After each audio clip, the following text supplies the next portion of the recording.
Hello' guys, lunch কৰিবলৈ যাব ওলাইছিলোঁ মাত্ৰ কাষ্টমাৰ এজন আহি সোমালে। পিছে কাষ্টমাৰ মই চোৱা নাই, মোৰ লগৰজনে চাই আছে। যেনেকৈ কাষ্টমাৰজন যাবলৈ পালেহে দৌৰি ষ্টক ৰুমত গ'লোঁ আৰু নিজৰ টিফিনটো খুলিলোঁ। টিফিনটো খুলি পুৰি অনা মাছজনী উলিয়াই ল'লোঁ, নেমু 3 কাটি ল'লোঁ আৰু 2টা জলকীয়া লৈ ল'লোঁ। যিদিনাখন ভাল বস্তু এটা থাকে সেইদিনাখন ভোকটো আকৌ 3 গুণ বেছিকৈ বাঢ়ে।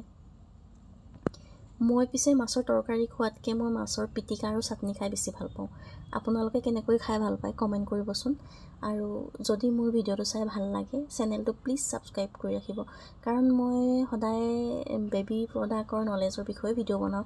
কিন্তু আজি ভিডিঅ' বনাই থ'লোঁ, কিন্তু এডিট কৰিবলৈ একদমেই সময় নহ'ল। 2টা কাষ্টমাৰ আহি আছে, তাতে ছানডে হয়, লাঞ্চ কৰিব সময়টো দৌৰা-দৌৰি হ'ল আজি।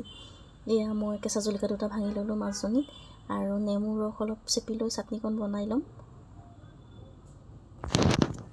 ধুনীয়াকৈ পিটিকা কৰি পেলাই নি তাৰপাছত ভাতটো ভালদৰে খাম।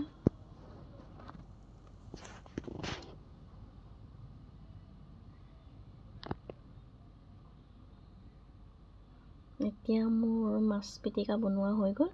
এতিয়া টিফিনটো খুলি ভালদৰে প্লেটত ভাতখিনি উলিয়াই ল'ম। এয়া চাওক হৈ গ'ল। আৰু মই আজি মটৰ পনীৰ বনাইছিলোঁ, মটৰ পনীৰ তৰকাৰী অলপ লৈ আহিছিলোঁ আৰু এয়া মাছৰ পিটিকা। এতিয়া ভাতখিনি খাওঁ বোলো। দৌৰা দৌৰি ভাত খোৱা 2টাকৈ কাষ্টমাৰ আহি আছে। আজি ভিডিঅ'টো ইমানতে এৰিছোঁ, নেক্সট ভিডিঅ'ত লগ পাই আছোঁ।